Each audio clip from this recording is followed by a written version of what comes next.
Zoti Ahmet Ismaili do të shpalos punën dhe aktivitetin që institucioni ynë ka realizuar gjatë këtij viti.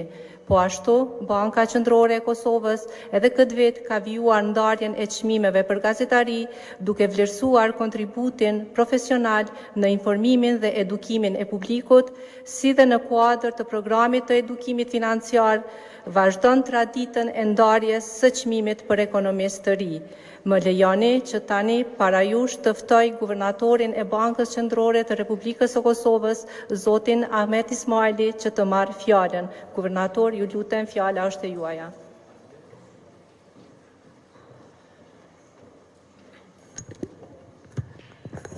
Mirëmëngjes të gjithëve, përshëndetje. Fillimisht më lejoni t'ju falenderoj për pjesëmarrjen tuaj, edhe për gatishmërinë për ta ndjekur këtë konferencë të fundvitit, po veçanërisht për bashkëpunimin gjatë gjithë vitit 2025 në angazhimin e juaj drejt mbulimit të sektorit financiar, aktivitetet të Bankës Qendrore, edhe veçanërisht edukimit të publikut. Kështu që unë jam në menjos në emër të organeve drejtuese dhe të stafit të BQK-s, ju falenderoj të gjithëve. Tash nëse më lejoni, ne kemi parapar një prezantim rreth 45 minuta, që është i gjerë sepse përfshin krejt sektorin financiar, pra gjithashtu tyllat veç e veç. Kjo mund të marrë një kohë relativisht të gjatë, mi po mendoj që fokusi juaj mund të jetë në fusha të ndryshme brenda sektorit financiar, kështu që mos me loni sektor të papërfaqësuar, kemi menduar që me shku një prezantim të tillë.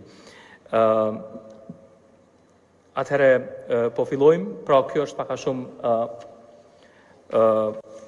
struktura e prezantimit, do të jetë pra prej se harrova ta them, prej aspekteve të përgjithshme makroekonomike, disa treguese të zgjedhur, do të kalojmë në sektorin financiar, në sektor për sektor, dhe pastaj disa fjalë rreth arritjeve të BQK-s për këtë vit, po edhe disa fjalë sa përket planit strategjik edhe çështjeve tjera që janë me interes, që ne konsiderojmë që janë me interes ose që kanë qenë subjekti i pyetjeve dhe përgjigjeve me ju. Sa përket indikatorëve makroekonomik të vendit, ne presim që viti të mbyllet me rritje prej 3.9%. Këto janë projekcione që dalin nga departamenti jonë për stabilitet, për analiza financiare dhe stabilitet. Ky është në linjë me aktivitetin ekonomik që deri në gjysmën e parë të këtij viti u rrit me 3.8%.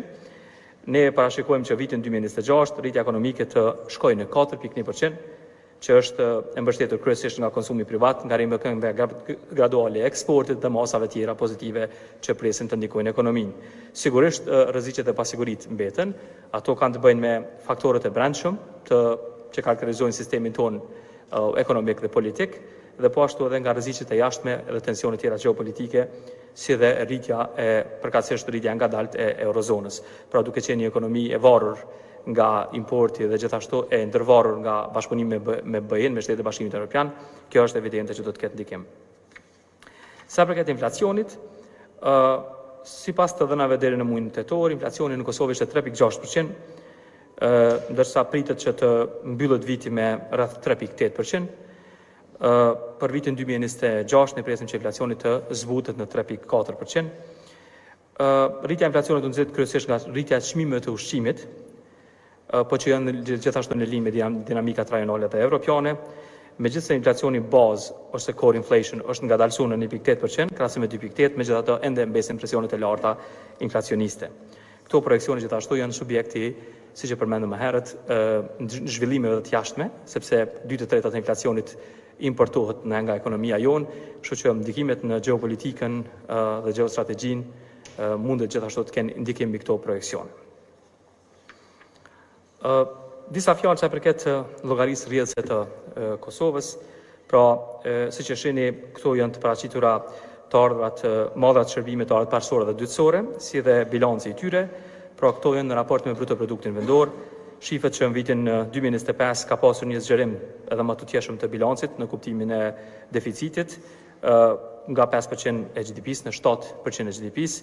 Kjo gjithashtu ka ndjekur një farë trendi, nëse shikojmë nga viti 2020, një trend i cili megjithatë paraqet një vështirësive tona strukturore të ekonomisë. Pra ende zhvillimi ngadalt i eksportit, përkundër që siç e shihni më vonë, ka zhvillime pozitive në disa prej sektorëve, veçanërisht sektorin e shërbimeve. Këtu është paraqitur eksporti i mallrave në grafin e parë lart, në grafin e dytë importi i mallrave, pra eksporti shifet që ka pasur një ngadalësim në vitin e fundit krahasim me 2 vitet përpara, ndërsa importi ka vazhduar një ritëm të rritjes. Kurse një sektor që po performon mirë është eksporti i shërbimeve, ku shifat që rritja është dyshifrore, pra mes 13 ose 14% rritje për vit, kurse importi i shërbimeve ka trend rënës. Pra, kjo është një prej elementeve shumë të rëndësishme, sepse ndëlidhet shumë edhe me kapitalin njerëzor, intelektual që ka vendi dhe me mundësi që të rritet treja veçanërisht të ofrojnë shërbimet e tyre dhe kjo është që po ndikon pozitivisht në bilancin e pagesave, edhe kjo po ashtu lidhet edhe me fushat e interesit shtetëror. Remitenca gjithashtu kanë vazhduar ritmin e rritjes. Ne presim që vitet të mbyllet me rreth 1.4 miliard, pra ky është projekcion, ose me një rritje vjetore prej 3.8%. Aktualisht është rreth 1 miliard e 50 milion. Mirë po, me trendin e rritjes aktual, ne presim që kjo të mri 1.4 miliard euro. Për vitin 2025, se që shihni në vim, ne presim që remitenca të vazhdojnë me një rritje prej 5.2%. Kjo është rritja vjetore, edhe si raporti GDP-s, pra me rritjen e brutoproduktit vendor ndër vite, edhe pesha specifike e remitencave ka filluar të bie, sepse ndikimi është më i vogël, si me thonë, për ka volumi i aktivitetit, po megjithatë trendi i rritjes pozitiv ka vazhduar, siç e shihni, ne presim që të mbyllet me 3.8% si vjet dhe të vazhdojmë me rreth 5.2% në vitin që vjen. Këto sigurisht janë varur edhe nga zhvillimet në vendet ose ekonomitë e vendeve ku diaspora jon jeton. Disa fjalë sa përket investimeve të huaja direkte, pra siç e shihni, deri në shtator ato kanë mbrinë në 730 milion, pritjet tona janë që të mbrinë rreth 950 milion euro në fund të këtij viti, investimet e huaja direkte, kurse në vitin e ardhshëm të kaloj 1 miliard euro. Këto dy shkëllonet e fundit janë projeksione, të cilat janë mbështetura përsëri nga departamenti jon për analiza edhe stabilitetin bashkë me departamentin e statistikave. Në aspektin e përqindjes në raport me brutoproduktin vendor, pra shifrat që përsëri viti 2025 ka pas ose pritet të ketë një kontribut të rëndësishëm në brutoproduktin vendor, me rreth 9.1%, që është afërsisht pak më ulë se sa që ishte viti 2022, kur ishte një vit i mirë sa përket investimeve të huaja. Ritmi i rritjes vazhdon të shihet ndërmjet 20% dhe përkatësisht 10% në vitet që vijnë. Pra këto përsëri janë projekcione të BCK-s. Kjo është e pjesa sa përket ekonomisë, tash këtu lejoni vetëm pak një informacion sa përket sektorit financiar. Aktualisht ne kemi 138 institucione financiare të licencuara, rregulluara dhe mbikëqyra nga BCK. Ndonjëherë kjo është e rëndësishme veçanërisht për faktin se fokusi është shumë e rëndësishme u mbajt në ato që janë të rëndësishme dhe më kritike, po pa shumë milion anash edhe institucione më të vogël financiar që i licencojmë sepse është çështje e përgjithësisë, veçanërisht në raport me stabilitetin, po edhe në raport me publikun. Në banka pra, përveç një banke e cila është bashkuar me një bankë tjetër, ka mbet numri pra prej 11 deri në 10, fonde pensionale vazhdojnë njësoj, kompani sigurimi vazhdojnë njësoj, IMF njësoj, në IFJB këto institucionet jo bankare janë shtu 2, në ndërmjetësit financiar 1 dhe në këmbimore 1. Pra përgjithsisht nuk është se ka pas licencime të reja, megjithse ka pas tashin më vonë rritje të aktivitetit dhe kontributit të këtyre institucioneve jo banka në ekonomi. Një çështje me interes që ka qenë gjatë gjithë kohës me pyetje është edhe kjo çështja e shtrirjes përfshirjes financiare në gjithë vendin, përkatësisht qasjes financa për gjithë qytetarët dhe në gjithë territorin e Republikës Kosovës. Këtu paraqitet sa ka qenë prezenca dhe sa është sot në institucionet financiare në 4 komunat më veriore të vendit. Kjo veçanërisht për të pas për të qenë linë me zotimin që ne kemi pas për shtrirjen e institucioneve financiare në vendet ku nuk kanë qenë të mirë të mbuluara ose kanë qenë pak të mbuluara me shërbime financiare, pra nga 4 banka sot janë 12 banka, 12 direkt bankare prezente, që janë 3 fish, nga 2 mikrofinanca në 3, nga 1 kompani sigurimit në 4, nga 10 jo banka në 31. Me një fjalë numri nga 17 ka kaluar në 30. Nëse ju kujtohet, ne kemi pas një plan për zgjerimin e qasjes në financa, edhe kemi pas një zotim që do të kontribuojmë. Edhe vetë mendoj që veç tash ka kuptim ajo përpjekje që ne kemi përpjekë atëherë me thonë, por që ndoshta nuk ka qenë lehtë me e shpjegu në publik. Si duket sektori financiar, përkundër që tregum sa numër institucioneve, sektori bankar i Kosovës sektori financiar dominohet nga bankat, ku janë rreth 65% e aseteve të përgjithshme kontribuon prej bankave, pastaj në fondet pensionale, kompanitë e sigurimeve, jo bankat, ndërmjet si tjerë. Në qoftë se konsiderojmë edhe BCK-n pjesë e sektorit, atëherë pesha specifike e bankave bjen 57%, dhe BCK-ja merr pjesë 12.8% në këtë sektor. Për herë të parë BCK-ja ka arritë një numër historik sa i përket aseteve të veta, ku ka kaluar 2 miliardë euro. Pra, kjo është, si më thon, gjithashtu se rezultati i rritjes së gjithë aseteve të sektorit, po pastaj do të flasim pak më vonë se si BCK-ja i menaxhon rezervat e veta, po ashtu edhe vetë në kuadrin të këtyre aktiviteteve të saj. Pra, gjithsej sektori ka kaluar 16 miliardë euro, që është 144% e GDP-s. Pra, sektori financiar i vendit është më i madh se GDP-ja, e kjo është veçanërisht e rëndësishme për stabilitetin e vendit. Pra, sektori prandaj duhet me vazhdu me qenë i fortë, i qëndrueshëm, e duhet me qenë, si më thon, bazë ku ankorohet stabiliteti dhe jo edhe ekonomia dhe jo e kundërta. Sa i përket ecurisë së sektorit, përkatësisht aseteve, siç e shihni, ka pas një rritje 14%, kjo merret për bazë nëntor me nëntor, pra tash kemi një dallim se viti 2024 është dhjetori me numër, po për krahasimin e juaj ne kemi paraqitur nëntor me nëntor që jemi ferm në raport. Në qoftë se e marrim për bazë dhe shohim që 2020-ën si referencë para 5 vjetëve, 5.3 miliardë kanë qenë vlera aseteve, tash jemi të fol për 9.2 miliardë. Pra një rritje gati 2 fishim i aseteve në 5 vjet. Kjo është po ashtu një tregues që kemi pas një rritje të qëndrueshme të sektorit, po ashtu edhe një rritje stabile. Tash nëse i zbërthejmë pak brenda çka ka këtu në rritje, kredit janë rritë rreth 15%, pra në raport me një vit përpara. Në përgjithësi kam rri vlera kredive në 6.5 miliardë, dhe përsëri nëse krahasojmë 5 vjet përpara ishte 3.3 miliardë, pra janë 2 fishim i kredive. Kjo është veçanërisht e rëndësishme për me kuptuar se prej këtij stokut të kredive që akumulohet, pra në kredite e reja minus ato që paguhen, edhe fitohet interesi, përkatësisht bankat marrin interesin. Pra sa më e madhe të jetë baza, aq më e madhe është edhe vlera nominale e interesave, edhe nëse norma e interesit kish më nejt fikse. Tash më vonë shpjegojmë pak edhe sa përqind e kredive janë fikse. Pra në farë mënyrë kur baza rritet, vlera nominale e interesave llogaritet mbi këtë bazën e kredive. Niveli kredive jo përformuese, që është shumë e rëndësishme për men, ky e portokallta tregon një qëndrueshmëri po ashtu të cilësisë së mjeteve, pra vazhdojmë me pas normën e kredive jo përformuese dhe ma tullt në rajon, ose ma tullt në rajon për vetëm 2.1%. Kjo është rezultati disiplinës që kanë bizneset dhe qytetarët tonë në aspektin e ripagimit, është rezultati menaxhimit mirë të rrezikut nga ana e bankave, përkatësisht rritjes kujdesshme, dhe po ashtu është rezultati kujdesit të duhur nga ana e BCK-s në aspektin e rregullatives dhe mbikëqyrjes. Pra, kur ka tregues tullt kredive përformuese, ka shumë palë që mund të marrë merita.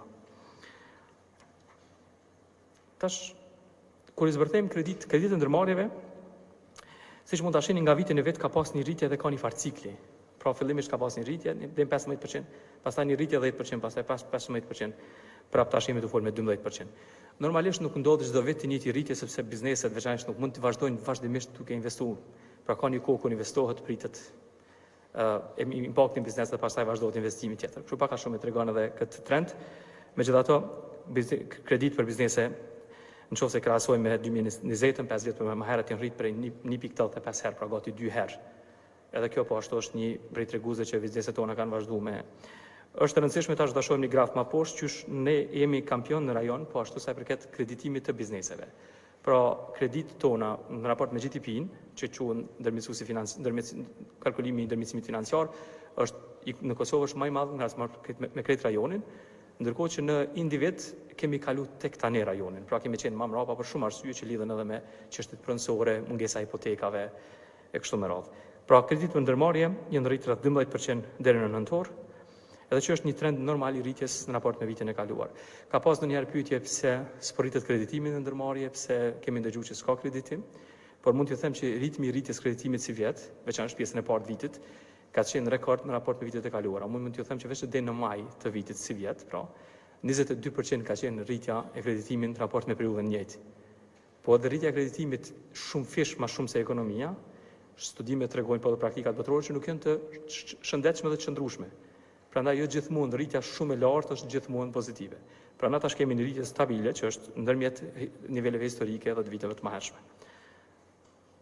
Për ekonomitë familjare, baza ka qenë shumë e ulët, për arsye të ndryshme, edhe për shkak të sistemit të pronave që ne kemi pas, ku nuk kanë pas të regjistruar në kadastër, s'kan mujt me lënë shumë për kredi hipotekare. Kredit kanë rrinë në 2.7 miliard euro, që është pasur 2.5 herë më shumë sa që kemi pas para 5 vjetëve. Edhe rritja është rreth 20%, pra pas një rritje nga 17 në 22, tash ka një ngadalësim të kredit, sepse ndonjëherë edhe maturohet. Pra edhe individi nuk vazhdon çdo vit të investojë, as ju për vetes bleni çdo vit ka një banesë, pra në farë mënyre kjo ka një farë cikli që është treguar edhe më herët. Edhe depozitat janë me interes, pra depozitat kanë vazhduar që të rriten në mënyrë të vazhdueshme.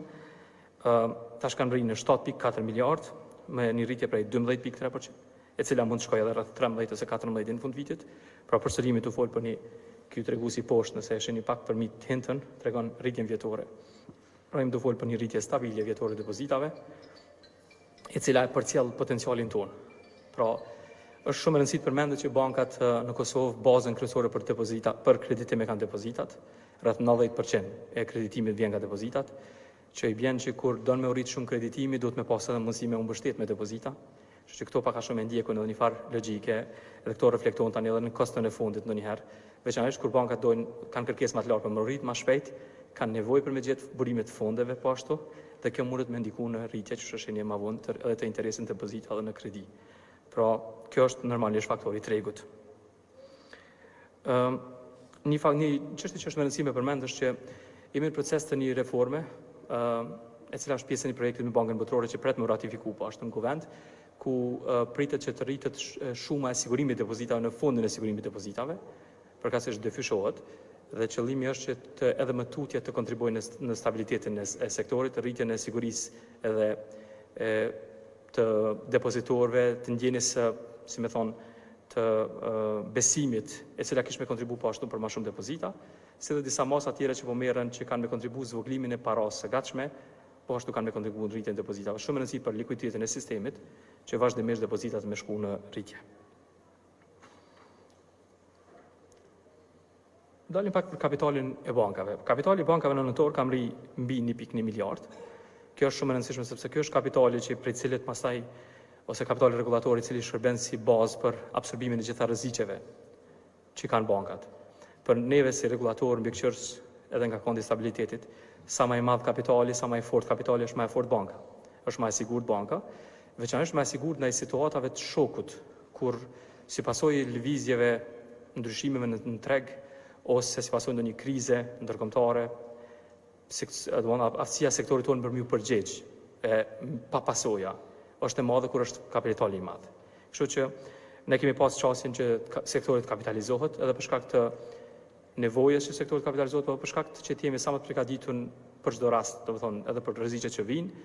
Kapitali është çështje që ndërtohet, domethënë, si më thon, blok pas bloku, është e rëndësishme që të jetë stabil edhe në kohë të mira.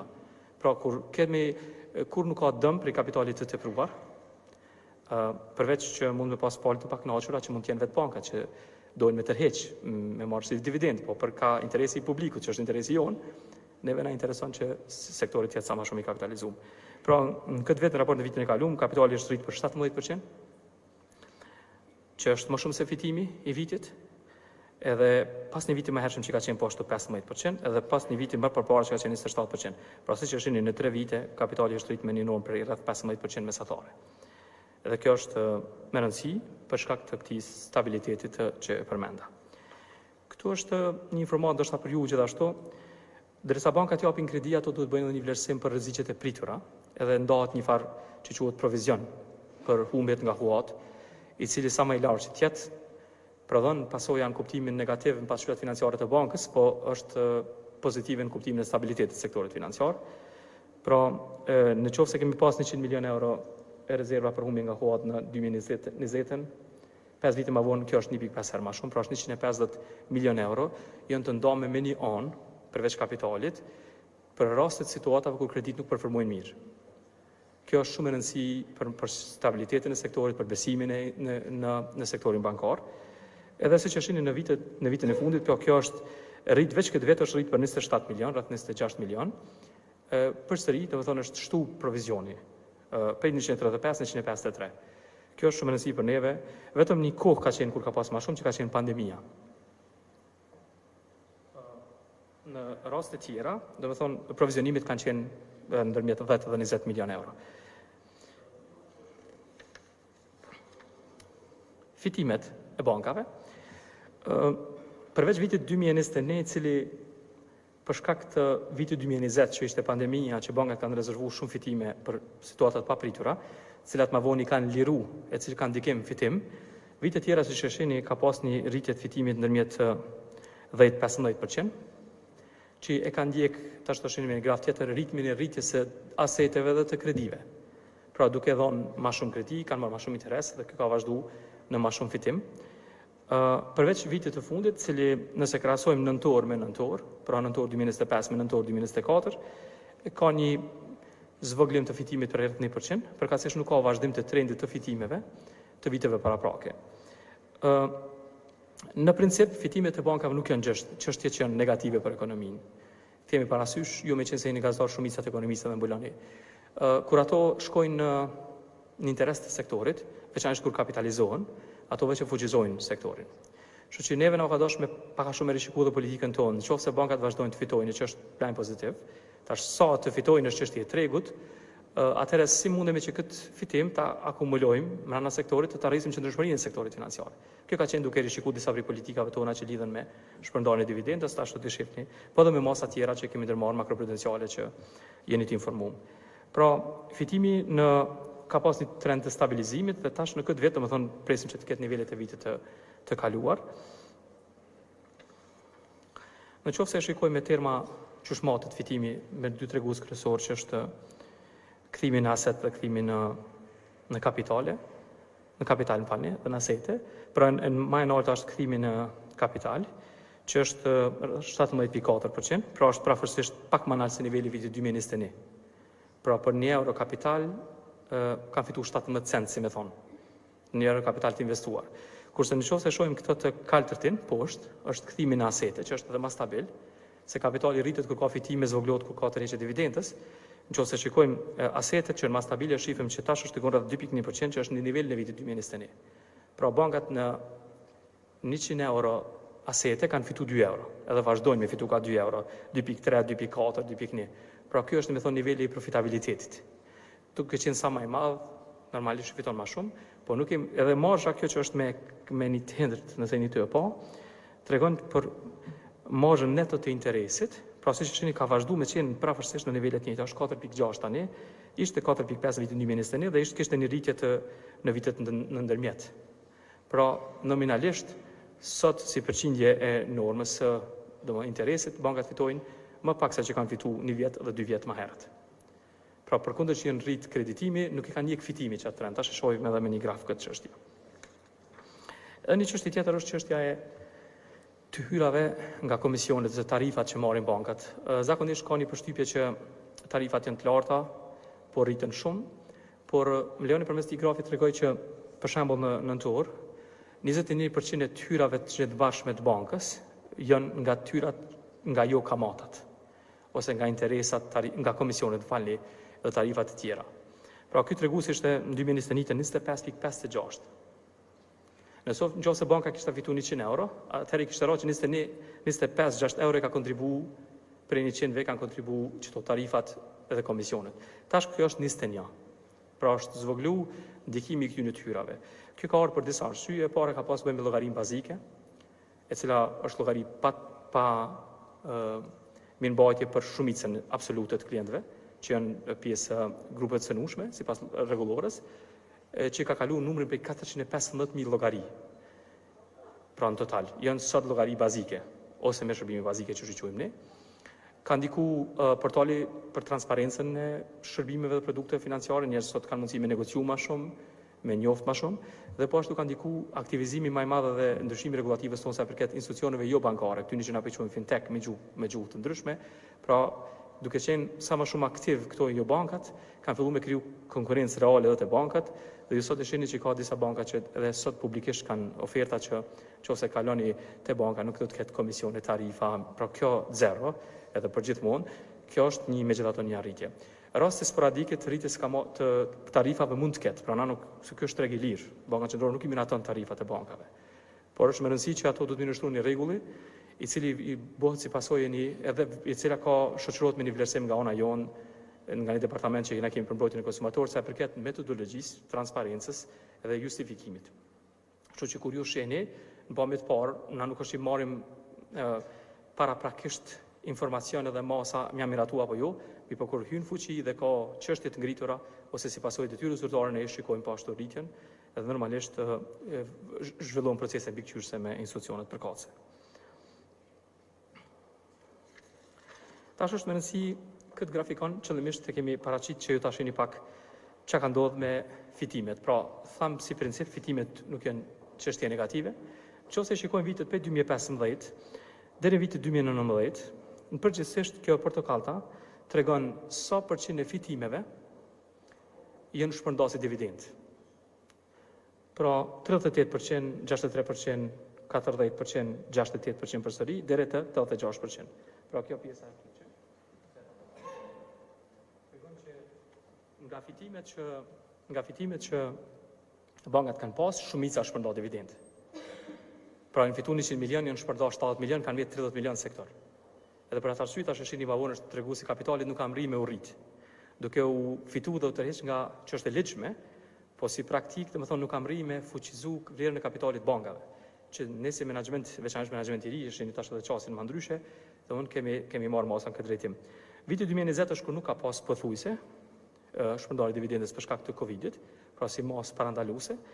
Dhe vitin 2021, tash pjesa me, domethënë është shpërndarje dividenda. Vitin 2022 po ashtu, në pjesë relativisht të madhe. Vitin 2023 është veç kjo pjesa poshtë e vogla e shpërndarjes dividendës, 24 po ashtu kjo pjesa portokalltë dhe 25 po ashtu pjesa portokalltë. Pjesa me të kaltër të nalt, që shpeshini në 3 vitet e fundit, është pjesa që ka nejt në sektorin financiar, por nuk është tërheq si fitim nga bankat.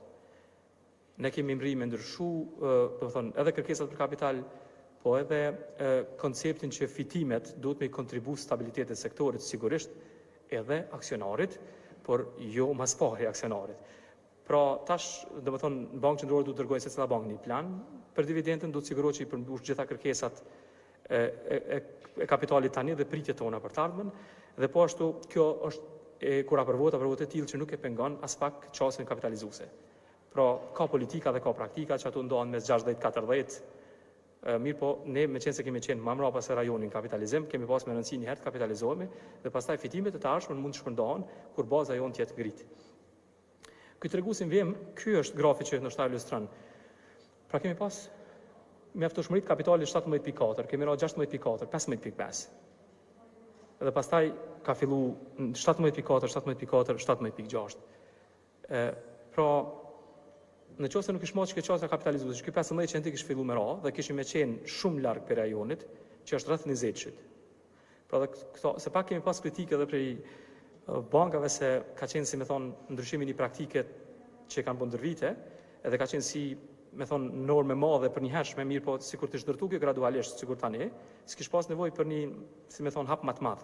Po për me arrit këtë nivelin e kërkuar, e dëshiruar edhe rajonal edhe të Evropës, ne kemi pas mendësi që fillimisht të rritet. Pra, tash norma e mjaftueshmërisë kapitalit është më e madhe sa që ka qenë në kohën e Covidit për shembull. Edhe pse nuk keni gjithë asaj natyre. Megjithatë, çuçi thash më herët, kapitalizimi është veç i dobishëm, nuk ka ndonjë dëmbriki. Këtu ndoshta veç me pa pak rritja, kjo është ndryshimi, sa ti se kemi shkruajt, ndryshimi në mes të për shembull 21 me 20-shin, i rrit asetet për 600 milion, kredit për 500, depozitat për 541, fitimi për 38. Ma në 22 raport me 21, 23 me 21. Pra se që shihni çdo vit ka rritje të kredive, rritje depozitave, edhe rritje të aseteve. Nuk ka ndonjë vit që nuk ka pas arsye me pas që nuk ka rritje natyrale. Kjo vetë sa për me vërtetu pak ato që folëm më herët që disa prej pretendimeve që nuk ka pas rritje të kreditimit, jo s'ka rritje depozitave, ne jemi të folur me numra, domethënë nuk qëndrojnë. A është ritmi i rritjes i dëshiruar, edhe a kishim pas mundësi, si me thonë, me vozit ma shpejt kur kima shumë karburant, tani është kjo temë tjetër, por ai ka për anën tonë ka shumë rëndësi që mos me e qenë rritja e tepruar, që me pas pasoja, me kon overheating që është në një farë metodologjie, se kjo pastaj na fat gjatë mund të më shkaktojë probleme. E ne kena qëllimin shumë më gjatë se sa një vit. Kjo është po ashtu ilustrim përveç një viti që është, si me thonë, ky viti i Covidit, që ishte fitimi që ju tregova, vitet tjera që shihni trendet kredit, depozitat dhe asetet e kanë një ritmin e njëjtë, ndërsa fitimi jo gjithmonë. Pra deri te 2024 ka qenë linë dhe pastaj ka filluar me sepse nuk mundet për gjithmonë fitimi me qenë në korelacion drejt për drejt me asetet. Ka pas pashtu shpeshere pyetje se sa përqen e kredive janë kredi me norma fikse, sa variabile, sepse ndonjëherë klientave i ndrohen këto normat kërë kanë me kamatën jo fikse, edhe kjo është një rrezik që qytetari, biznesi e merr përsipër kur e merr kredin.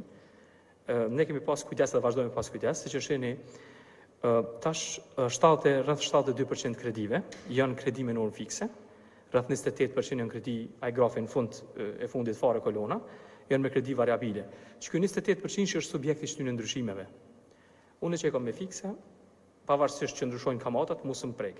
Kështu që kur flasim për rritjet kamatave, flasim për rritjen e kredive të reja, kush e merr sot kredin, jo unë që kam marrë dje, edhe veçanërisht nëse kredia joame nuk është me variabile, se nëse është variabile edhe unë kam një kohë kur ajustohet norma jam e interesit, më qenë me fat, me qenë ma poshtë, po këto që janë fikse, pra po du me shpjegu që 72% e kredive janë indiferente në raport me ndryshimin e normës kamatës. Ato kanë kamatën e vetë, kontraktu me vite përpara, edhe nuk ndryshon. Këtu ka pas një tendencë që ende kjo të shkojë deri te 67% që ka ra kjo e fikseve, dhe pastaj edhe ne kemi pas kujdes edhe me këtë dialogun mbikëqyrës që ne me bëjmë me bankat, që se duhet edhe edukimi financiar me shku krahas kësaj. Pra njerëzit duhet me qenë të vetëdijshëm, duhet me pas një nivel të njohurive financiare për rreziqet që i marrin, me kalkulu pak aftësinë e vet paguese nëse situata shkon, nëse rritet Euribori edhe më rritet MUKS-ja, kam unë fuqi edhe për 5 vjetëve me pagu kredin që më të pagu sot kur kam ndoshta situatën familjare të ndryshme. Kështu që kjo lyp edhe pak pjekuri dhe prandaj edhe për neve ka qenë më rëndësi që ky grafik në orën e majt tregon normat e interesit. Pra, siç e shihni, norma mesatare vjetore për interesa për si vjet është 6.32, që megjithatë paraqet një rritje krahasim me vitin e kaluar për një periudhë që ka qenë 6.15. Gjithashtu norma në depozita, siç e shihni, është mesatare 3.29, që është parafërsisht nivelet njëjta të vitit të kaluar. Dhe kjo ka bërë që kjo hendeku, pra ngushtimi, që kjo zona mesme, kjo është depozita, ato në artë kredi. Kjo zona mesme tregon për hendekun mes kredive dhe depozitave, i cili aktualisht është 3.29. Pra, nëse banka e merr 6.32, i pagun 3.03, i mbeten edhe 3.29, për të cilave pastaj i mbulon shpenzimet, rreziqet edhe kështu me radhë. Pra, kjo është në funksion është komplet e lirë, pra në treg të lirë, kur kërkesa dhe oferta, ku normalisht sa më e madhe konkurenca, që është në interesin edhe tonë gjithashtu, është më mirë. Kemi parasysh që për neve në shumë rëndësi edhe standardet e kreditimit. Pra, detyra jone për vështira është që jo vetëm të rritet kreditimi, edhe pa kontroll, sepse kjo mundet përveç që ka pasojë në ekonomi, mundet pas probleme edhe për aspektin e mirëqenies, aspektin e, se me thonë, ngarkueshmërisë me borxh, me terma pak më profesional. Kështu që do të thonë, ekzistojnë parametra sa mundet një person me ngarku me këste. Edhe kjo vazhdon me qenë gjithashtu një çështje jone, sepse kjo lidhet edhe me stabilitetin edhe me ngarkueshmërinë me borxh. Sa përket likuiditetit, gjithashtu ka pas çështje her pas here se sa është likuid sistemi. Ky treguesi me të kaltërt quhet LCR, është treguesi mbulimit me likuiditet. Kërkesat rregullatore janë me qenë minimumi 100%. Ky është aktualisht në 216%, ka variuar me 235, 239, pra është më shumë se 2 herë se sa kërkohet. Pra sektori është likuid mjaftueshëm me mbulu gjitha detyrimet e veta, me vazhduar aktivitetin e kreditimit pa problem. Kurse treguesi i dytë është NSFR, ky është financimi i qëndrueshëm neto. Kjo mbatet baza 3 mujor, prandaj mungon edhe një 3 mujor që do të jetë vjetori. Edhe ky po ashtu do të kërkohet që të jetë mini 100%. Dhe kjo është 137% aktualisht, dhe asnjëherë nuk ka rënë 134, 130. Pra edhe këtu, në dy treguesit më klasik, tregojmë që sektori financiar është likuid. Kjo është një sa për ilustrim, Kosova është këtu në mes e treta, Shqipëria, Bosnia, Kosova. Sa përket kredive jo performuese, që shihni Kosova qëndron më së miri, pra në fund të vit në tremujorin e dytë, që janë dhonat e fundit krahasueshme për FMN, sepse ne ka ndoshta shtete të tjera për krahasim, ne kemi qenë rreth 1.9%. Pra Kosova vazhdon me qenë, që është përmenda më herët, shembulli i praktikave të shëndetshme të kreditimit. Më herët folëm për sa është rrit kreditimi, edhe ku jena në raport me rajonin. Siç e shihni, vitin 2013 na kemi qenë poshtë rajonit, kemi vazhduar kjo vija kuqe përpjet, dhe kjo matet mes kredit në raport me GDP-n. Edhe tek në vitin 2022 na e kena mri rajonin, edhe për kredit korporatave kemi te kalu, për kredit të individëve po sa e kemi te kalu. Nëse e sheni në fund djathtë gjelbërta në fund atje krejt, është hendeku jonë është pozitiv 13%, kurse në individ është 2%. Pra kjo EF është ekonomitë familjare, kjo EF është korporatat jo financiare. Po shkurt me thonë bizneset edhe individ për ma let. Pra në të dy raste tash jena, përdesa për individ kena qenë ma mrapa në ka dash ma shumë kohë, ka dash Kosovës ma shumë kohë, për korporata kështu kemi qenë vite për para me financim. Pra kjo tregon sa bankat kanë qenë të afta ta mbështesin ekonominë, sa kanë qenë në mbështetje të edhe që shini tash edhe një graf ma vonë është Kosova ka ritmin më të lartë të rritjes kreditimit për biznese.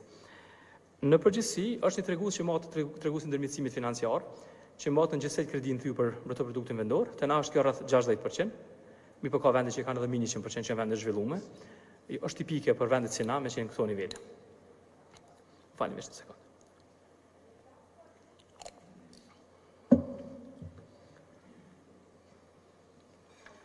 Ky është një grafikon po ashtu që e paraqet në raport me rajonin, veç me vërtetu, pra Kosova është ajo kaltët analt, është rritja kreditimit sektorin privat.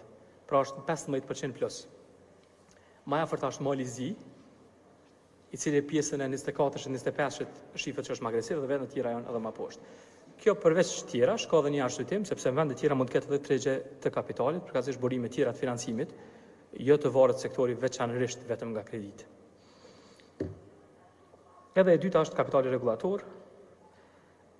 Se që shini Kosova është me të kaltërt, në qoftë se mundeni me pa në grafin e fundit atje në djathtë, na jena që në mes, që jena ende në rajonin, pra më lejoni vetëm ta tregoj. Përkundër që na kemi pas rritjet kapitalizimit, prej bazës ku kena ardhur, ende se kena mri rajonin. Që Shqipëritje tona janë që duhet me vazhdu me kapitalizohen dhe, sepse baza për ku kena ardhur ka qenë mjaft e ulët. Me këto, po kalojmë te sektori i mikrofinancave ose jo bankave. Kjo është do të jetë më e shkurt, për shkak se pesha specifike e këtij sektori është më e vogël, po meqense se ju mund t'ju bjen me mbulu krejt sektorin. Pra, siç e shihni, nënë e majt asetet e sektorit kanë vazhduar me u rrit. Rritja e fundit është 21%, kurse ekuiteti po ashtu ka vazhduar të rritet me një rritje prej 14%. Pra, kjo është kapitali i përbashkët i krejt institucioneve jo bankare, mikrofinanciare. Me ligjin e ri që është në proces do të ketë definimin të qartë, në çka quajmë jo bankare, mikrofinanciare, se kjo pak jo është lehtë për si terminologji. Kredit po ashtu të sektorit jo bankar, në po them një fjalë, po i lutem kuptoni mikrofinanciar dhe jo bankar, kanë vazhduar me trendin normal të rritjes, që janë rreth 24%, vitet e fundit ka qenë rreth 25% trendi i rritjes. Edhe vazhdon, që është interesant që thashtu dhe pozitive, është që vazhdon të jenë me performancë të mirë sa përket cilësisë së kredive. Pra norma e kredive jo performuese është mjaft e ulët, 1.9% edhe te këto institucionet jo bankare. Norma e interesit vazhdon të jetë e lartë, megjithëse ka pas një tendencë të rënjes, pra është 18.5%, si mesatare vjetore e gjitha së bashku. Kjo është një prej sfidave po ashtu që sektori ka nevojë të transformohet. Ne kemi një ligj bashkë me korporatën financiare ndërkombëtare që po na asistojnë që të ta sponsorizojmë gjatë këtij vitit të ardhshëm, falni, 26-it, ku pritet që të ridizajnohet dhe rikompozohet sektori ashtu që të jetë mbështetje më shumë të ekonomisë dhe të jetë më konkurruese dhe me kushte shumë më të mira. Edhe ky sektor ka qenë me fitim, shpesheni ka fitim stabil nga viti në vit, edhe janë sipas definicioneve tona janë të mjaftueshme për të mbështetur rreziqet që kanë marrë përsipër, sepse edhe këta mund të ballafaqohen në situatën ku nuk kthehen kredit. Edhe një slajd sa përket treguesit të profitabilitetit, pra siç shihni këtu kthimi në kapital është 12%, kthimi në asete është rreth 3%, sepse këta kanë më pak kërkesa për kapital se sa bankat, prandaj edhe norma ju del më e lartë. Më falni, kanë më pak asete. Po kalojmë te sektori pensioneve, i cili është sektor mjaft i madh, dhe në fund të shtatorit, falni, kam rri rreth 3.6 miliard euro. Rritja në bazë të trendit aktual do të kaloj 17-18% rritje vetë më vetë, që është dhe si rezultati kontributeve shtesë pensionale që paguhen, po edhe si rezultati kthimit pozitiv nga investimet. Edhe një kontribut është ai rikthimi i mjeteve të atij 10% që të tërhequr gjatë pandemisë, pa është vlerë më minore, por megjithatë ajo shtohet mbi këtë bazën e përgjithshme të nëse kalojmë kështu në paraqitje grafike, në djathtë janë indekset ndërkombëtare ku ka performu Fondi Kosovar për kursimin pensionale të Kosovës. Pra është e rëndësishme që është mbi 0, ajo gjithë ato grafe që ishini, ato janë që tregojnë për indeksat ndryshme performancën pozitive, kurse në anën e majtë tregon për strukturën sa ka investuar brenda sa jashtë në Fondin Kosovar, Fondin e Kosovës për kursimin pensionale, janë 80% e mjeteve të investuar me jashtë, 20 brenda vendit, kurse diçka pak më ndryshe është e Fondi Sloveno-Kosovar që është rreth 23,77, megjithëse pesha e këtij të fundit është mjaft e vogël në sektorin financiar. Këto është një graf që tregon kthimet e fondit kursimeve pensionale, trusti që është në popull. Ato periudhat që shihni ka pas kthim pozitiv dhe kthimi i përgjithshëm për deri tani është 213 milionë euro shtesë. Pra, si rezultati i investimeve, ka 213 milionë euro kthime në vitin 2025 dhe tash metet edhe 3 mujori i fundit, cili nuk është reflektuar këtu të paraqitjet, e cili do të thonë gjithmonë që do të më shku të fuqizu për në fund nxjerrjet një mesatare. Një shumë e dhënë shkurt sa përket numrit kontributësve, numri i kontributësve ka kaluar 905.000 në të dy skemat, që është një rritje prej 4%. Kjo kryesisht e ndjek një ritëm normal që reflekton edhe punësimin ose formalizimin, po është minus ata që dalin pension. Pra në farë mënyre ka hyrje dhe dalje gjithmonë në këto janë pensionet e shpërndara ndër vite, pra pak a shumë vlera e pensioneve shpërndara që për këtë vit deri në fund shtatorit kanë qenë 63.5 milionë euro që i kanë marrë qytetarët që kanë arrit moshën e pensionit. Te sigurimet, sektori po ashtu ka vazhduar që të rritet, me një normë të rritje prej rreth 5% nëse marrim për bazë të thonat e shtatorit. Pastaj kemi edhe një 3 mujor këtu që nuk është i kalkuluar. Gjithashtu edhe në aspektin e ekuitetit ka pas një rritje. Ekuiteti gjithë mbashëm ka mri rreth 92 milionë euro, me një rritje prej 7%.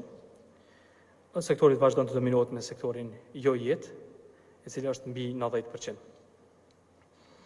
Në aspektin e primeve të shkruara, pra po ashtu ka pas një rritje rreth 5% deri në shtator, edhe po ashtu në aspektin e dëmeve ka pas, kurse në aspektin e dëmeve ka pas një rritje relativisht të lartë, pra rreth 20%.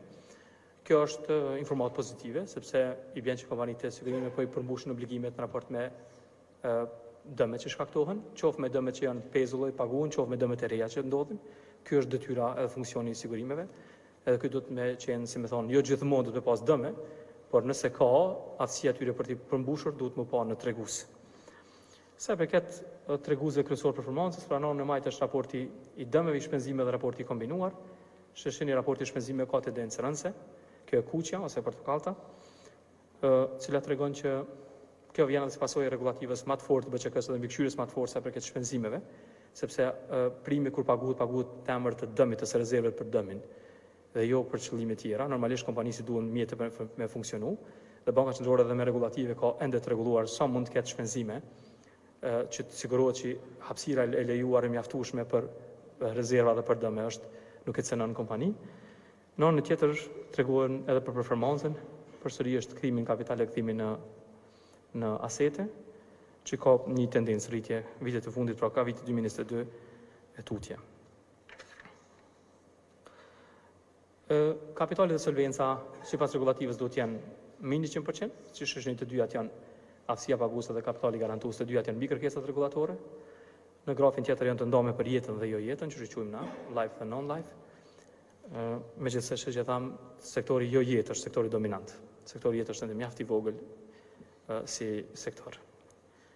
Këtu po ashtu është një grafikon që tregon që asetet që i kanë kompanitë e sigurimit përsëri kërkohet janë mbi 100%, janë mjaftueshme për të mbulu provizionet ose rezervat për dëmet. Pra du të jetë 100% që të jetë jaftë në institucion që të paguajnë në çdo kohë dëmet e ndodhura. Dhe kjo po ashtu është një prej kërkesave tona të mbikëqyrjes. Harrova përmend, ne këtu kemi në mes jush, përveç jush, edhe disa prej drejtorëve kryesor që kanë kontribut në këtë prezantim, edhe që janë mbikëqyrje ose në analiza, bashkë me zavës guvernatorët që janë tulur këtu në rreshtin e poshtë, harrova me njëftun fillim edhe shefin auditimit të brendshëm gjithashtu. Pra, këta janë edhe për të na ndihmuar nëse ka nevojë për pyetje, qoftë tash qoftë mas pjesës parë, që të sigurohemi që ju përgjigjemi në mënyrën e duhur prezent. Pra, mbikëqyrja e sigurimeve në këtë rast e ka po ashtu detyrë me u siguru që asetet që i kanë institucionet komanditë sigurimi janë të mjaftueshme me mbulu detyrimet edhe rezervat e veta. Po dojmë të një pjesë pak që është më e lehtë, të sistemi pagesave, që është po ashtu një prej obligimeve detyrave të BÇK-s, që të sigurojnë një sistem efikas dhe sigurt pagesave. Siç po e shihni numri pagesave në sistemin ndërbankar të pagesave, që është KIPS në anglisht, është Kosovo Interbank Payment System, sistemi ndërbankar i pagesave të Kosovës. Zakonisht ashtu quhet MIPS në Maqedoni, AIPS në Shqipëri, ishte një farë standardi për. Siç e shihni transaksionet, numri i transaksioneve nga 18.5 milion ka mri në 19.4, pra si numër, kurse në vlerë rreth 24 miliard euro është numri, është vlera e transaksioneve që kanë kaluar përmes sistemit BÇK-s. Sistemi BÇK-s aktualisht punon çdo ditë punë. Planet tona ma vonë janë që me punu edhe 24 orë dhe mes që sistemin e pagesave korale, që ka me qenë një prej ndërmarrjeve më të vështira, po dhe më të dobishme për ekonominë. Mirë, po kjo është më rëndësi që numri i transaksioneve është në rritje, edhe siç ju thash 24 miliard euro kanë qarkulluar përmes BÇK-s si pagesa ndërbankare. Edhe kur merret vesh që ka problem, kur nuk bën ndonjëherë ndajkoj në 365 ditë. Kështu që atëherë domethënë kuptohet sa e rëndësishme është sistemi dhe sa frustrues mund të qenë. Prandaj kjo konsiderohet infrastrukturë kritike, edhe në plot vende të bëjes edhe mbrohet. Domethënë një akt i sabotazhës, një sulm kibernetik, një akt i dashakeq prej një armiku, e na kena mjaftueshëm mendoj. Kish me pas sa indik prandaj edhe për neve vazhdojmë që pas prioritetin numrin edhe interesohemi që me marrë gjitha masat në sigurinë kibernetike, në njerëz, në trajnimin, certifikime, në numër të stafit që është mjaft i aktualisht domethënë jemi të kënaqur me disa shifra shtesa përket digitalizimit, përkatësisht zvogëlimit, që jemi të shku drejt zvogëlimit të keshit. Ky grafik këtu tregon që transaksionet në POS prej 41.8 milion transaksione, pra një transaksion në 1 euro nëse është numër një herë, ka rritur në 55.8 deri në nëntor milion. Kurse që është një rritje prej 33%.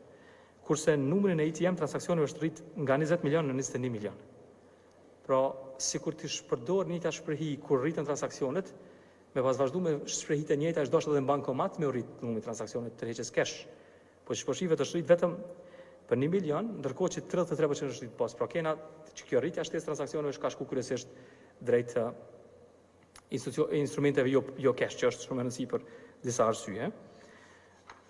Gjithashtu numri i llogarive i banking llogarive bankare po vazhdon të rritet, pra kanë rritur 2.8 milion.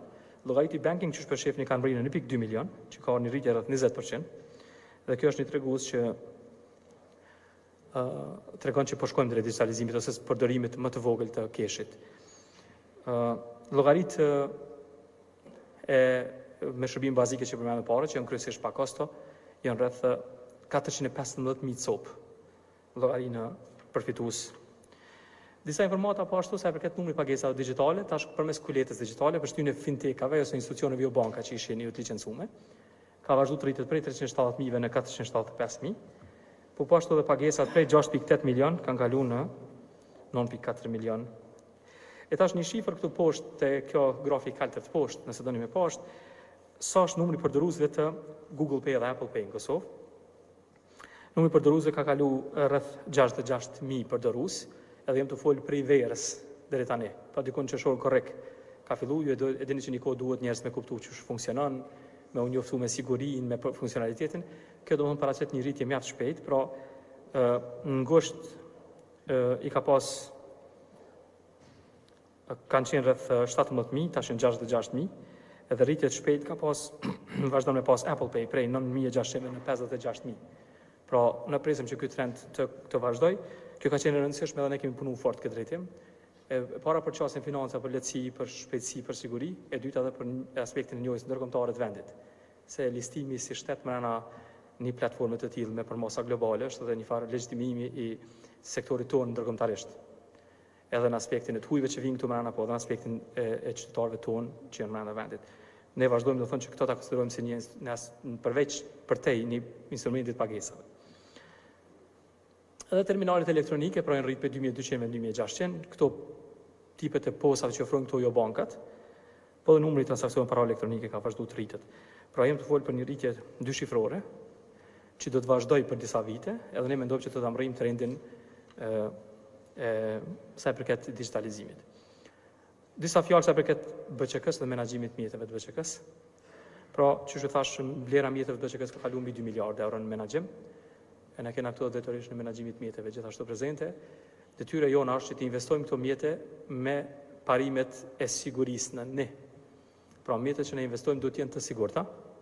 Pastaj duhet me qenë likuide, kur të na vynë mi tërheq, dhe e treta duhet me na siguru fitim. Me pas qenë institucion komercial, kishim thonë fitimi mas parja, po? Po jo, dhe më thonë, kjo është më rëndësi që na e kena më rëndësi me rujt këto e mjetet që na i kemi në menaxhim, për cilave na fitojmë, sigurisht, ata shu tregoj që edhe pasi kemi fitu edhe kemi shpërndarë fitimet. Por, është më rëndësi që, dhe më thonë, me pa pak struktura sa përket investimeve, siç është një rreth gjysma e mjeteve tona, aseteve tona, është e investuar në depozita me afat, pra 49% ose rreth 50%, që na sjellin neve të hyra dhe kryesisht në bankat qendrore, ku na kena partnere, ose bankat forta ndërkombëtare që në merrengim të lartë ndërkombëtar. E dytë, pastaj këto pjesa tjera janë me letrat me vlerë kombëtare, që janë letrat me vlerë të shtetit, me letrat me vlerë ndërkombëtare llogari rrjedhse. Ndërkombëtare janë rreth 29-30%. Është më rëndësishme përmend që rreth 3% letrave tona me vlerë, si pasojë zotimit tonë për me kontribu dhe në parimet e mbrojtjes të ambientit edhe të principeve të ESG-s në përgjithësi, janë edhe na kemi bler letra me vlerë si BÇK, që kanë gjithë komponentin mjedisor edhe jo vetëm të përfshirë, pra rreth 3%, pavarësisht që është simbolik, është më rëndësi që kemi. Ndërsa tash jemi në faza tjera të rishikimit dhe të strukturës tjetër të aseteve, ne do të së shpejti të përfshijmë portfolien tonë edhe asete tjera. Këtu është një grafikon sa përket BÇK-s vetë për veti, pra si institucion. Se na përveç që rregullojmë mbikëqyrëm tregun na qeverisim edhe për veten tonë, domethënë kemi edhe vetë, si më thon, asetet tona dhe stafin tonë. Këto kanë qenë rezervat e BÇK-s ndër vite, pra vitet i keni me ngjyrë prej kaltër të 2020-2021 që isheni me radhë. Aktualisht me shtator, rezervat tona janë 75 milion euro. Fitimet e BÇK-s sipas viteve janë, pra aktualisht është 18 milion fitimi deri në shtator, 32 milion ka qenë 2024-ën, 28 milion ka qenë 2023-ën, dhe gjithsej kapitali i BÇK-s ka mbërrit 123 milion. Pra dhe na si një institucion na kena kapitalin tonë. Çka është më rëndësishme përmend që 2 vitet e fundit ne kemi shpërndarë fitimet sipas kërkesave të ligjit për buxhetin e shtetit. Vitin 2023 kemi shpërndarë 10 milion, vitin 2024 kemi shpërndarë 15 milion, dhe vitin 2025 kur të mbyllet të auditohet që i vjen 2026-ën, po ashtu parashikojmë që të shpërndajmë fitim. Kjo ka arrit për arsye të arritjes së nivelit të rezervave të kërkuara pranë që na kemi, dhe pastaj ligji thotë që kur arrihet niveli i rezervave, gjysma e fitimit duhet shpërndahet me shtetin, me buxhetin shtetëror.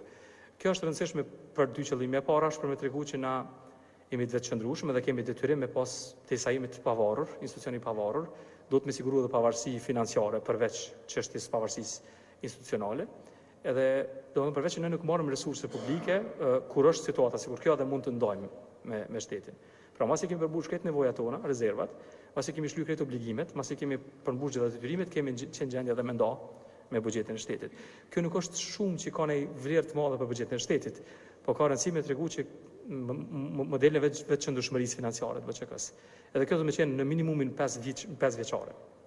Ka pas raste kriza në botë, kur si pasojë zhvillimeve të paparashikueshme është dashur me kontribu shteti në bankat qendrore. Kjo është teorikisht gjithmonë e mundshme, por detyra e menaxhmentit të bankës qendrore, këtë rast edhe bordit mbikëqyrës, bordit BÇK-s edhe bordit ekzekutiv, edhe organeve tjera që të sigurohet që kemi qëndrueshmëri edhe mund të përmbyllim obligimet tona pa pas nevojë për ndihmë.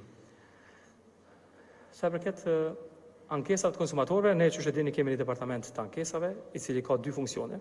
Njëra është të shërtoj ankesat, tjetri është që të mbikëqyr praktikat, që është departamenti i ri, i themeluar si vjet, që pavarësisht se s'ka ankesë, neve na takon mbikëqyr që shpej ofrojnë bankat shërbimet. a janë transparente, jo vetëm bankat, edhe jo bankat, edhe sigurimet, a janë transparente, a janë qarta, a janë të kuptueshme, a janë në nivelin që qytetari jonë mundet me kuptu, dhe pasanej nëse ka praktika, duhet me marrë me praktika, jo me rastin individualisht, po me praktikën. Le të themi me mënyrën e prezantimit. Një reklam që paguaj vitin e parë kaq dhe vitet tjera ma vonë, sa është që ma vonë.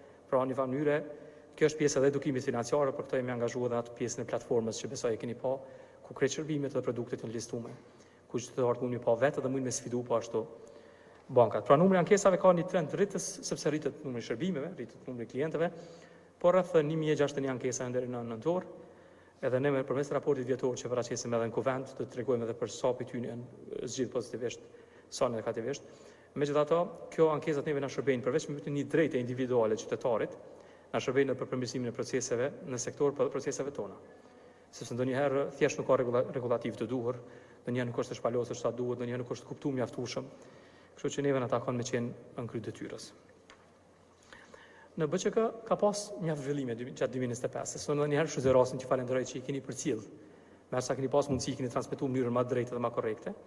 Mendoj kjo vjen nga përgjegjësia që kemi ndaj publikut. Sektori financiar nuk është një sektor ku mundesh me volojme kështu sa për me kriju një lajm të ditës, me të vërtet ka fjala juaj ka peshë, edhe fjala jon ka peshë.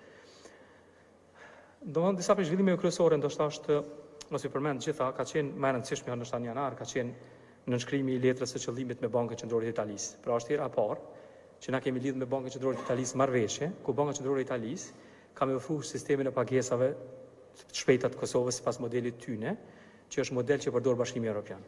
Pra Banka e Italisë e ka zhvilluar për BE-n, që e ka më zhvilluar edhe për Kosovën edhe për 5 vende tjera të rajonit. Pra me qenë ofruesi shërbimit një bankë qendrore që ka 700 veta në IT, edhe që ka qendër procesimit më të madhe në Evropë, është shumë e rëndësishme për neve. Se na po him në një infrastrukturë që në nesër kur të integrohemi s'ka nevojë me këshir sa është kompatibile dhe sa është e sigurt, sa na bën rreziqe, kush e ka ofruar, sa i përket gjeopolitikës, sa i përket providerit, a është i besueshëm, a vjen për një shteti meke kështu me radhë. Kështu që kjo ka qenë një për vendimmarrje më të rëndësishme. Ne presim vitin e ardhshëm, pjesën e dytë të ardhshme fillojmë pa frytet të para të këtij sistemi, dhe pastaj me disa shërbime shtesë që do t'i zhvillojmë, do të kalojmë komplet në një nivel tjetër digitalizimit, ku pagesat ka me kry 24 shtatë shtuneve dielleve, me një kosto shumë të ulët edhe me një efikasitet shumë të lartë dhe siguri. Kjo ka me ndryshuar edhe qarkullimin mes bizneseve, s'ka problem që ka me pas fundjavë, fest, natën. Për biznesin është më rëndësishme me ardhur mjetet sa më shpejt, edhe kur është kjo edhe më shpejt edhe më lirë, pastaj sigurisht që nuk ka kohë të kërkush. Aspekti dytë që kalon në shkurt është që ne duhet të përmend është vazhdimi i linjës me Bankën Qendrore Evropiane. Banka Qendrore Evropiane edhe në webfaqen e saj ka Kosovën si, domethënë, bankë qendrore sikur çdo shtet tjetër. Ne kemi 100 milionë euro në linjë të likuiditetit emergjent, që s'ka nevojë me pas rast, po nëse do të kishte pas rast, është shumë e rëndësishme për neve që Banka Qendrore Evropiane na mbështet. Pra kemi edhe një ofrues të ndihmës që vjen që vesh vetë Banka Qendrore Evropiane. Për besimin e publikut është shumë e rëndësishme di që neve na mbulon Banka Qendrore Evropiane. Është standard i lartë, mjetët tyne me arë për minimu sistemi bankar të Kosovës. Zhvillime tjera, ndoshta për i kaloj, në prill jemi antarësu në organizatën Finconet, që është organizatë për mbrojtjen e konsumatorit. Kjo vjen linjë me zotimin tonë që dojna me përmirësu shërbimin, praktikat që shofrohen. Edhe këtu do më kemi mundësi me mësu për këtë vendeve përfshirë Bashkimit Evropian. Muj maj është kur kena fillu me zbatu këto shtesat makroprudenciale, kur bankave kërku kapital shtesë për me mbulu rreziqet. Pastaj kemi hap bashkëpunim me Bankën e Francës, që është mjaft e rëndësishme. Kemi angazhuar me BÇK, me Bankën me FMN për kodin e transparencës BÇK-s. FMN ka ardhur dhe ka ekzaminuar komplet procesin që komunikojmë na brenda dhe jashtë, dhe pritet me dalë raportin në fillim vitit tashëm, ku ne kemi me përmirësuar proceset tona. Kemi pas pashtu rishikim të marrëveshje me FMN, 2 marrëveshje që për herë të parë me mbyll me sukses, dhe kemi përfituar plotësisht, ku BÇK-ja ka pas detyrën, një për detyrave kryesore. Heqja e Kosovës nga lista shteteve fragjile nga FMN-ja dhe Banka Botërore po ashtu ka qenë një prej angazhimeve tona, dhe pse nuk ka qenë në publik mjaftueshëm e shpjeguar, edhe s'ka pas nevojë, por për ne është më rëndësishme që ne kemi vënë detyrat tona. Po ashtu fillimi Google Pay dhe Apple Pay në një moment në korrek. Në gosht ka plot zhvillime, një pyetje që kisha veçuar është korniza e parë për kriptoasete, që vjen nga ligji i ri për kriptoasetet, po ashtu edhe një rregullore re që kena për sistemin e për rrezikun kibernetik, ku është rregullore gjithë përfshirëse që mbulon krejt sektorin financiar, që është një prej temave dhe rreziqeve sot eminente. Në shtator e kemi harruar përmend edhe lartësimin e platformës krahasimit të shërbimeve dhe produkte financiare si një prej veglave të rëndësishme për edukim financiar. Në shtator, që ndoshta s'ka marrë boll me vëmendje mediatike, ne kemi nënshuar një marrëveshje me Bankën Qendrore Evropiane, me presidentin e bankës, zonën Christine Lagarde, ku lidhet me mbrojtjen e integritetit të euros në Kosovë. Pra është tjera parë që BÇK-ja ka lidhë marrëveshje në nivel të presidentit dhe guvernatores, pra meje dhe zonës Lagarde, dhe lidhet me rujtjen e integritetit të euros në Kosovë. Neve na referohet si Bankë Qendrore marrëveshja, dhe mbrana marrëveshjes ekziston një fusnotë që referohet të rregullores tonë për operacione para të gatshme, asaj rregullores famshme që jemi pas kritikuar mjaft shumë. Pra që ajo është baza e rregullimit të standardeve për integritet të sektorit, ku paraja ruhet, ku nuk ka qarkullim pa kontrolluar të monedhës së kështu me radhë. Ajo marrëveshje është, ne kemi lëshuar një komunikat, jemi pajtuar marrëveshje që do ta publikojmë të dy palët, dhe kemi një akordim kur të publikohet. Por e rëndësishme është që marrëveshja është e lidhur përherë në nivel të presidentes së të guvernatorit të Bankës Qendrore dhe përfshin një fushë që është mjaft e rëndësishme që është integriteti i euros. Për këtë kemi qenë të mbështetur nga Banka Qendrore e Kroacisë edhe nga zyra e Bashkimit Evropian.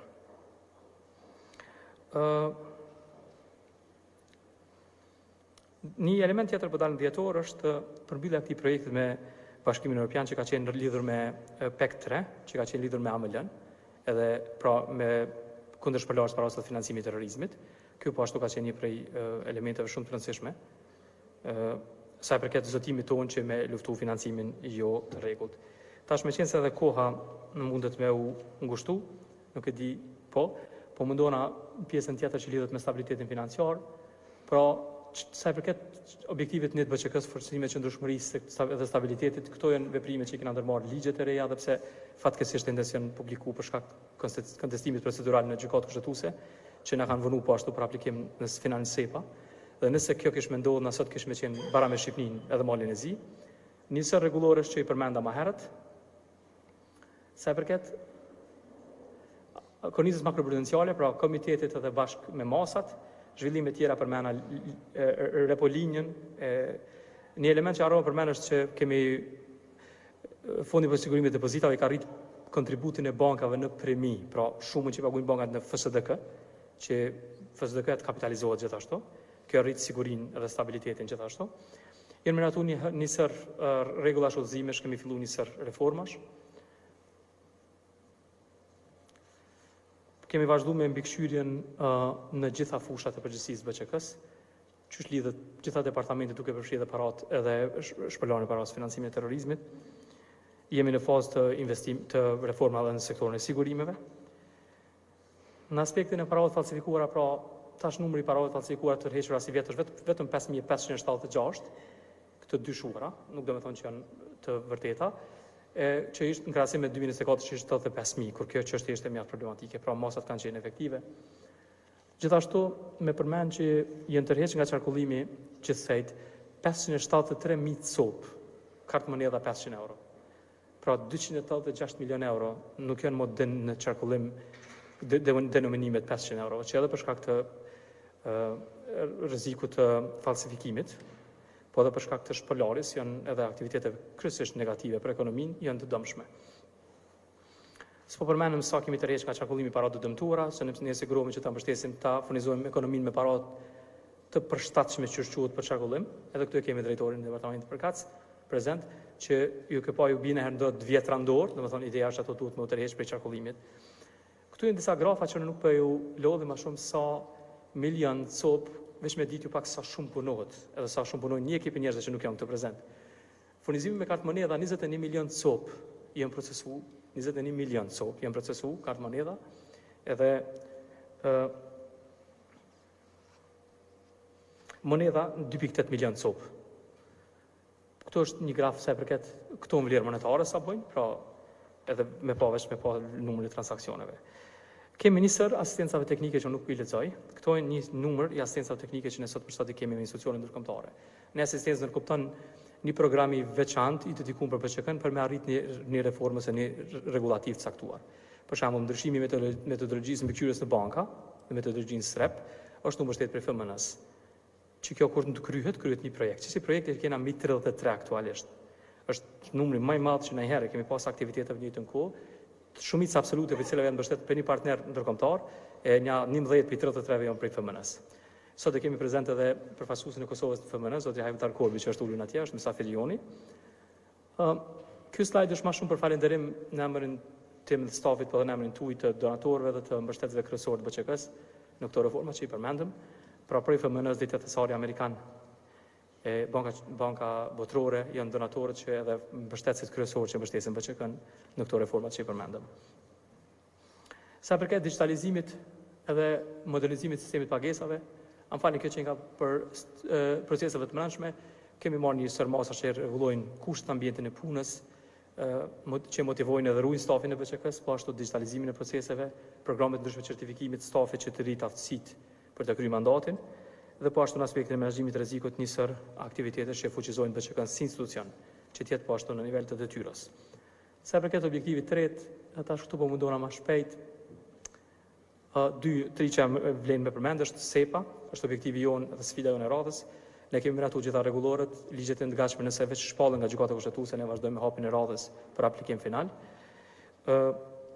Kemi në proces zhvillimit të sistemit të pagesave të shpejta, që quajta para instant payment me Bankën e Italisë, bashkë me shërbimet mbështetëse. Kemi avancuar tashmë sistemin depozitar të letra me vlerë, që aty ku ruhen letrat me vlerë të shtetit. Kemi hap një sër llogarish me banka qendrore si Belgjika, Kroacia, Italia, Franca, Austria, Anglia, janë bankat qendrore të tyre. Pra, banka qendrore ka zgjeruar prej dikun 7 bankave me cilat ka punuar qendrore në 15 banka qendrore sot. Pra, këto vizitat që na shehni që i bëjmë vazhdimisht dhe takimet i shërbejnë edhe në këtë qëllim që na më zgjeru bashkëpunimin. Një sër punëve që lidhen me aktivitetet tona, që nuk po i sa përket edukimit financiar dhe mbrojtjes konsumatorit që veç i përmend. Çka angazhojmë na si aktivitete juve që përcjellni, është java ndërkombëtare paras, dita e kursimeve, është çmimit që sot i ndajmë çmim për ekonomistë dhe çmim për gazetar, po ashtu edhe një sër tjera aktivitete ku na kontribuojmë në edukimin financiar. Platforma gjithashtu është një element që duhet me përmend edhe një herë, e që është në webfaqen graso.bçk.org ose qasët përmes webfaqes BÇK-s. Kemi pas një sër arritjesh ndërkombëtare, jemi antarësuar në organizatën OMFIF, që është për trajnimet avancume, për mendim kritik, për think tank. Po ashtu në FinConnect që përmena, kemi mbështet këtë projekte me bankën, me Bergjin për gratë në financa, që është mjaft e rëndësishme për neve gjithashtu. Jemi angazhuar për çështjen e kartonit Gjelbert, jemi angazhuar për një sër çështje tjera që lidhen me lobimin ose me prezantimin ndërkombëtar të Kosovës në platformat globale. Kemi kontribuar në rivlerësimin e fiqit për vlerësimin kreditor të vendit, kemi kontribuar në marrëveshjet me FMN-n, me përmbylljen me sukses, kemi kontribuar në heqjen nga lista konfliktuale dhe jam angazhuar po ashtu në raportin e Komisionit Evropian, gjeni që në mënyrë specifike referohet pozitivisht Bankës Qendrore dhe po ashtu vlerësime tjera ndërkombëtare. Sa përket komunikatave, po mundohemi të jemi sa më shumë të hapur, sa më shumë komunikues, po mundohemi që të përgjigjemi në gjitha pyetjet. Pra janë 82 takime, 18 konferenca, 16 panele, 4 memorandume, 16 aktivitete, 37 njoftime dhe publikime në nivel BÇK-s, kurse më specifikisht në nivel të guvernatorit, që është një prej detyrat mia është niveli të takimeve 7, 11 konferenca dhe forume, 15 panele, 4 memorandume dhe 8 aktivitete. Këto kanë qenë të listuara secila veç për transparencë, por për shkak kohës e kemi eliminu. Kjo është një pjesë e takimeve, një prej takimeve që është rëndësishme është takimi me presidentin e Bankës Botërore. Sipas asaj që mund kanë thonë është që në prej ballkonit perëndimor s'ka pas dikush tjetër takime me nivel presidentit. Është presidentja e Bankës Qendrore Europiane Christine Lagarde dhe po ashtu janë një sër aktivitetesh përfshirë dhe prezantimi i vjetshëm me gazetar. Gjatë këtij viti jena përgjigj sipas zyrës për media në 73 pyetje të gazetarëve, relativisht besoj numër i arsyeshëm. Mundohemi, keni pa përgjigjet, nuk i dërgojmë një rresht, po mundohemi me dhënë shpjegim atë gjë që edhe ai që bën pyetjen me kuptu kontekstin, pastaj është dorë në ju që shkruani më tutje, na s'kemi kompetencë, po mundohemi që të jemi fair në ato që i shkruajmë. Duke i kërkuar ndjes për prezantimin e zgjatur. Unë deri këtë pikë e kam para pa, pastaj sipas dëshirës suaj kemi mundësi për pyetje, këtu qoftë ose në pjesën jo formale, po paraprakisht janë edhe 2 pika tjera që nuk e kaloj fjalën zonës së Anita. Në kuadër të çmimit të BÇK-s për gazetari në sektorin financiar, i cili ndahet tradicionalisht në nderim të 15 nëntorit ditës së themelimit të BÇK-s, Komisioni për vlerësimin e artikujve mbi thirrjen, çmimi i BÇK-s për shkrimin dhe raportimin në gazetari për sektorin financiar ka shqyrtuar të gjitha aplikimet e pranuara dhe ka vlerësuar se temat fituese janë si në vijim. Zonja Merita Miftari, gazetare nga Gazeta Express, me temën Mërgjimtarja nga Austria me projektin e saj po pavarëson financiarisht gratë në Kosovë, është fituese. Ftojmë zonja Merita.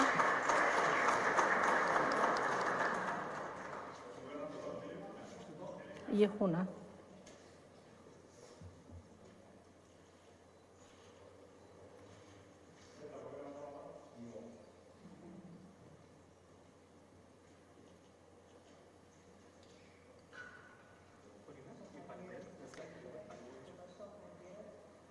Tema mashtrimet bankare përmes emaileve dhe SMS-ve, 36 raste të keqpërdorimit të kartelave në 2024, BÇK dhe SHBK rrisin masat e sigurisë, fituese është Jehona Hulaj, gazetare dhe redaktore në portalin telegrafi.com.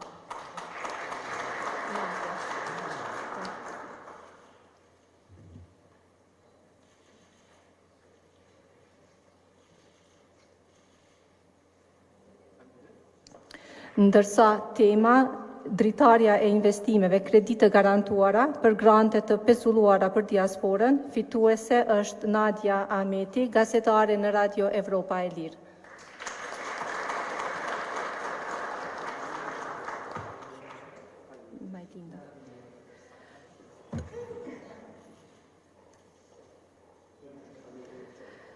Të vërtetosh që je gjallë, të moshuarit luftojnë burokracinë, fituese Majlinda Doda, gazetare në Radio Kosova.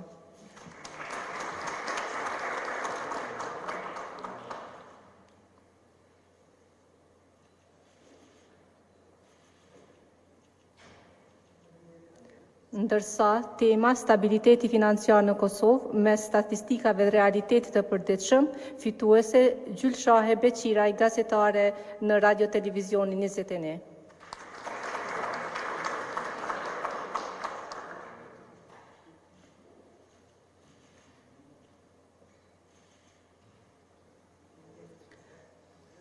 Po ashtu, në sa i përket çmimit për ekonomisë të ri, vazhdojmë t'i prezantojmë fituesit. Çmimi i parë i shkon për Leart Nuredini nga Universiteti i Prishtinës, me temën Ndikimi i remitancave në ekonominë e Kosovës, mundësitë e orientimit të tyre në sektor me produktivitet më të lartë.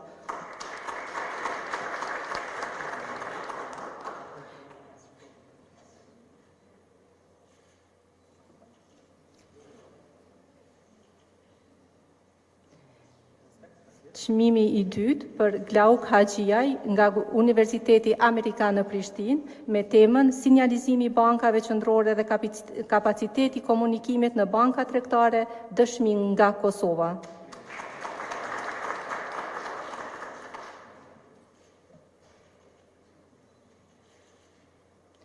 Ndërsa çmimi i tretë i takon Ermal Maloku nga Kolegji AB, me temën Roli i inteligjencës artificiale në sektorin financiar në Kosovë.